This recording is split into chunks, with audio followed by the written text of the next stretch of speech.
everyone, I'm going to try to keep things brief this week. Do you have any recommendations for a lubricant? I tried a type of silicone and it screwed up my V-Cube 5 and acted like a glue. Yeah, I've had that problem too. And it's because the silicone actually dissolves the surface of the plastic, and if you just let it sit, the plastic is going to mix and bond together. So you have to be quick before that happens. If you're moving the puzzle all around, then the surfaces don't have time to bond each other, and you're left with a very smooth plastic. And another thing the lubricant needs is air circulation, and that's especially hard in the complicated V-cubes. So I recommend that you take out like a corner section's worth of pieces and then just blow into it, then put the pieces back in, work it all again, maybe blow into it once again.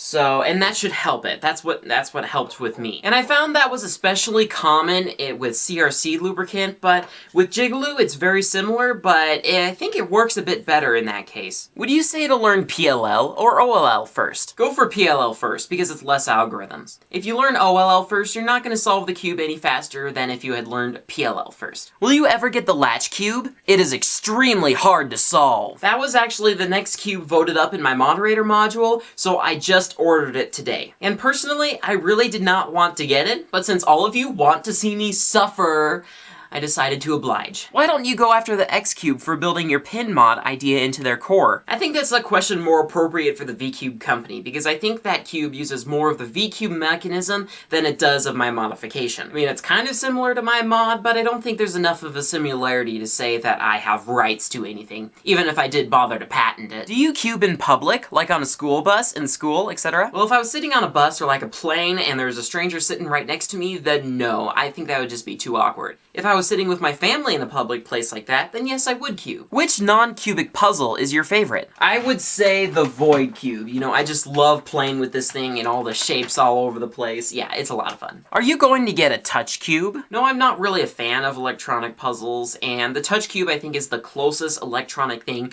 to a Rubik's Cube, but I think it's just a lot easier just to pick up a regular cube and solve it myself. If the Rubik's Cube had never been invented, do you think any other cubes would have been? Yes, I believe the Pyraminx was invented by Hugh Meffert before the Rubik's Cube came out, but it was the success of the Rubik's Cube that got him to mass produce his. But even if those things didn't go through, then I'm sure within 30 years something would have happened. After I spilled Sprite on a cube, there was a springy sound when I turned the red face. I understand there are springs in it, but I want to know if something is wrong with it. No, that commonly happens in cubes. That's just the springs scraping against the top of the rivet. And I've seen it happen a lot, even out of the box. But eventually the metal will wear down and you won't notice it. Maybe after a few months. What are the chances that a mod will go wrong on a V-Cube 6? I would say pretty good. You know, I've had my fair share of pins that are too short so the inner layer still gets out of alignment, and pins that are too long so they fall out. I mean, it really just takes persistence to get it down right. But for beginners, I would say that, yeah, there is a decent chance that something can go wrong. So make sure that you really want to modify the cube before doing it. But for everyone, be sure to at least do the first 2 modifications. Those things are perfectly safe.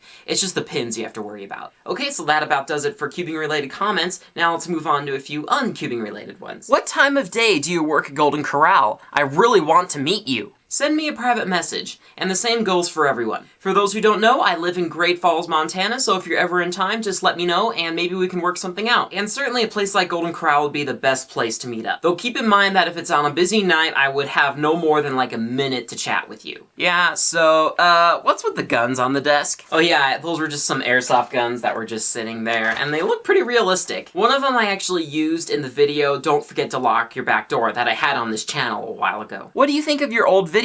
Are you embarrassed? Actually, yes, there's a few of my videos where I just cringe when I watch them. Especially the intro and outro to my V-Cube 6 modification tutorial. Anyone else think I should redo those clips in the video? If your channel got insanely huge and you started making enough money to make a pretty good living from it, would you continue to make videos, or would you try to get a job that pays a tiny bit more and keeps you more productive? Well, I'll cross that bridge when I come to it. When you made your Saturday parody, why did you make it unlisted? Well, I was a little caught off guard by all the negative feedback of it. I know the majority of the feedback was positive, but there was still a large portion that I wasn't used to. So I made it unlisted until I could get Oscar's approval, then I made it public again. Alright, so that's all the comments I'll be answering in this video. Now that I've made several of these videos, I'd like to know what you guys think of them. Do you enjoy watching them? Do you like the chance to have one of your comments in my videos? Or do you think I should make them shorter like I did in this video? Or maybe you just rather me put this time to making a review or tutorial? Whatever you guys like, be sure to post your thoughts about them. So since there's a chance I may not make these videos anymore, keep that in mind when you post your comments for the next possible video. But for those of you that enjoyed watching it, you can check out last week's video and next week's video if I do upload it. Thanks for watching, guys!